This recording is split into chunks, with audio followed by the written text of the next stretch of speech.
That's it then. Bye bye Focus. Hello. So bye bye Focus. If you watch the intro, if you got this far, well done. Don't scan to the end and spoil the surprise. So yeah, Focus has gone. If you remember a few weeks ago, I did a video saying the windscreen was broken and I was toying with, do I get it fixed, do I get rid? I got rid. Basically, boredom got the better of me, I suppose. You know what I'm like with cars. I can't wait for an excuse to get another one. And investing money into the Focus, even though I knew it was a good car, I just couldn't be bothered. Hang on, we have got a wide load here. Let's just let that get past. Yeah, just couldn't be bothered. So started looking for cars and got another one, which I'm in. Now, for the eagle-eyed, you'll notice similarities to another car that appears on the channel. And you'd be right if you've guessed so far. It is very, very similar to Heather's car. Yeah, it's a Kia. Yeah, it's a Venga. Yeah, it's a diesel. I'll show you around it in a minute when I pull up. I'll just give you a brief on why I chose this, and obviously it's a lot more modern than really my daily. Hang on, I shall join this on in a minute. Junction's a bit crappy. Yeah, so yeah, it's a bit more modern than I'm used to for having as a daily driver. It's a 62 plate, October 2012, so it's about 11 and a half years old. Now, it's far from perfect. It's quite high miles. It's done 151,000 miles. It's had 4 previous owners, and there is a bit of bodywork damage here and there, as you'd expect with a bit of a beater, but it was nice and cheap. It was up for 1,600 quid on Auto Trader, and I went in and said, what's the price for cash? And he said, I can do it for 15. And I said, well, what about the PX on the Focus? Based on the fact the Focus had got 1 month's MOT, the broken windscreen, and a few other bits that needed doing, I wasn't expecting too good. He offered me 300 quid on the Focus, and I just went, nah, I can scrap it for that or sell it, you know. But I just didn't want the hassle of having 2 cars. So anyway, we bartered a bit, and he basically came to, if we left this at 1,600, he'd give me 500 for the Focus. So it cost me 1,100 quid and the Focus, which I'm okay with. I'd got a bit of money saved up for, you know, a rainy day, and I thought I'll risk it. So yeah, we're in a Kia Venga. It's a CRDI Ecodynamics 3. This would have been, at the time, the top of the range one. If you've seen Heather's Kia, hers is a Kia 4, which had a few more toys when they basically facelifted it and added a few more bits. This has got the majority of them on. It just hasn't got keyless entry and push start. But it's got the panoramic roof, as you can see, central locking, cruise control, all the stuff. I'll show you when I pulled up. And yeah, but like I say, there's a bit of bodywork damage, and the high miles, I suppose, really. Service history is pretty sporadic, but it seems to run and drive okay. MOT history is a classic case of fail, fix it, but the last one has a lot of work done on it, and indeed it's had brakes all the way round, including new discs and pads and stuff. So I'm just going to pull up at my favourite road test place on that corner, and I'll show you the car. Bear with, caller. Right, there we go. So it's a Kia Venga, as I say, 62 plate. This is the pre-facelift. It's in black pearl metallic. Hopefully this wind noise isn't too bad. You can see it's got the alloys, and there we go with the new discs and pads on the front. It's got 3 matching tyres, not the best. Wind Force Catch 4s, and then an odd one on the other side. I've ordered some centre caps. There's a couple of centre caps missing. It's got the panoramic roof, as I've said. I mean, it didn't look like this yesterday when I picked it up. His yard was basically a storage yard on an industrial estate, and it was filthy. But that enabled me to bargain better, I guess. So there's a little bit of damage here. The mirror glass is, not the mirror glass, the indicator is broken there. I've basically bodged that with a bit of plastic. It's got a little dent here, but apart from that, it's pretty straight. That's my odd tyre, a Debica. Nice. So the main bit of damage, dear viewer, is on the back. Someone has backed into a bollard there and basically scuffed that. I've just done that with a Sharpie. I've got some paint on order. I'm not gonna get that done. And then it's got a little craze in there, but that's the worst part of it. So yeah, there we go. I did notice as well, you can see that's a colour-coded mirror there. I noticed on the other side it's black, but it's basically a matte black one, so it's obviously had another mirror and it's not been coded. But they are electric folding and they still work. See, I've already put my stickers on.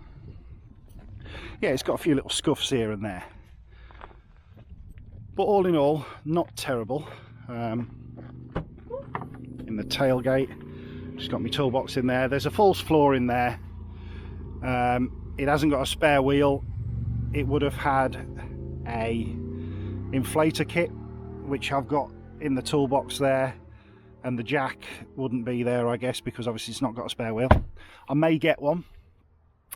You see, it's done no damage there. It's just literally scuffed that, which is annoying. But as I say, that was the bargaining tool. The fact that if this had been as straight as a good one, you're talking 2.5 grand. So, you know, let me show you under the bonnet and then I'll show you inside. So there we go. It is the typical CRDI 16 valve diesel. I think it's about 115 brake, something like that, in the Venga form. Same engine in the Soul is up to 126, but it gets you down the road plenty quick enough. Quite tidy and clean. I haven't done a great deal to this other than just clean this off yesterday. It was a bit dusty, but all the levels are good. Looks straight enough to me. In the rear, you can see pretty good. The false leather, vinyl, maybe leather, I don't know, is all, there's no rips, there's a couple of scuffs on it. It's all pretty clean and tidy. The sunroofs all work, and the electric one goes back. Pretty straight and true in there, all pretty clean. I mean, it was a bit grubby. I've had to clean it well, don't get me wrong. I just didn't really bother filming yesterday when I picked it up. It was just, I thought, do you know what, I'm just going to crack on, clean it up and show you it after. So that's the rear. This is obviously a split folder. All the headrests, armrests, quite a nice spec. Electric windows all round, central locking obviously. Then if we just get in the front, it's exactly the same as Heather's, bar this is slightly less modern, but the rest is pretty familiar to me.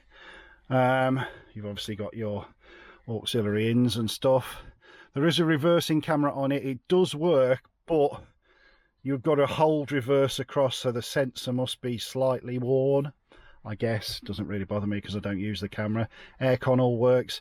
Everything else works. The heated seat my side, you press it and it lights up, but it won't stay in. I think the switch is a bit dodgy, but the other side works. That's pretty much all the bad points on it. Steering wheel's slightly worn, but it's done 151 as I say, but everything else works and is all good.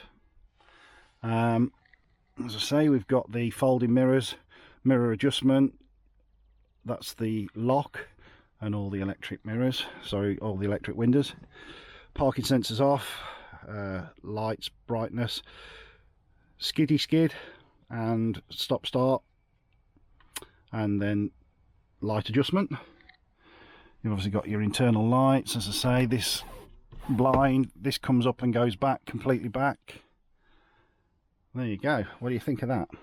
I know you're going to hate it because it's not sort of, not channel material really, but do you know, I'm just sort of slightly downbeat with cars at the minute. I think the Allegro is just enough for me. I just wanted something really, hopefully a bit more reliable. I know I'm taking a risk with the miles, but we'll see. Right, we'll start you up, we'll show you this. You have to push the clutch in. One of them modern cars that won't start without a clutch. So yeah, 151386. I've just been filled up with fuel, but not doing too bad. Obviously 49 to the gallon at the minute, but that's because I've just filled up, so it's going to take time to adjust itself. Who's that ugly git? 6-speed box. Yeah, nice and boring. Hopefully a bit of Kia boringness will sort of just keep working, fingers crossed. Right, so we'll put it back to its usual split screen, even though you can't really see anything, and we'll just drive back home. So yeah, let me know what you think. I appreciate, like I say, people are going to start thinking that we're going less and less cars on the channel, and we are, to be fair. I'm away in the van that much that the cars are really taking a back seat, hence me a while ago deciding to do anything on this channel really. But I do appreciate everybody that sticks with me. It's very, very difficult running 2 YouTube channels, and as you know, if you follow the camper channel, pheasants, come on you idiot, I don't know, yeah, if you follow the camper channel, you'll know that that channel does really well. Subscribers are quite good, and I just get a lot more feedback on that. It's easier to vlog because you're out and about and you're doing stuff. When you're with cars, you tend to either want to get the job done as quick as possible, or you know, you don't end up filming it. Or like I say, if things don't go wrong, you can't film cars. If I didn't do the camper channel, I'd obviously push this one a bit more and go out and do more, but it is what it is. So like I say, this is my second channel really now for just anything. It's also very difficult to do a channel when you're on your own. I know a lot of you asked me how Lee is. He is completely off the radar at the moment. I haven't heard of him. In fairness, I haven't contacted him either. But we haven't fallen out or nothing. I just don't know. He doesn't appear to be into anything at the minute really. So, but either way, it still wasn't a massive you know, channel with the two of us, but I find it very difficult to sort of do it on my own. And like I say, I enjoy the camper one anyway that I do with Heather, so there you go. Anyway, hopefully I shall continue doing the odd bit on here with me trains and assorted stuff, day-to-day life, waffles on a Wednesday now and again. And I must wake the Allegro up. I know I'm really bad. The problem is I've had a free weekend this weekend and it's been spent on this car, whereas I could have done the Allegro. And then next weekend we'll be away in the van again. It just seems it's really taken a back seat. But anyway, as I always say, I appreciate you sticking with me, and let me know what you think of this. Am I mad? Have you fell out with me? There's nothing I can do if you have. I'll catch you on another one. Bye bye. The Venga bus is coming. Oh, I've got a Venga friend. Venga friend.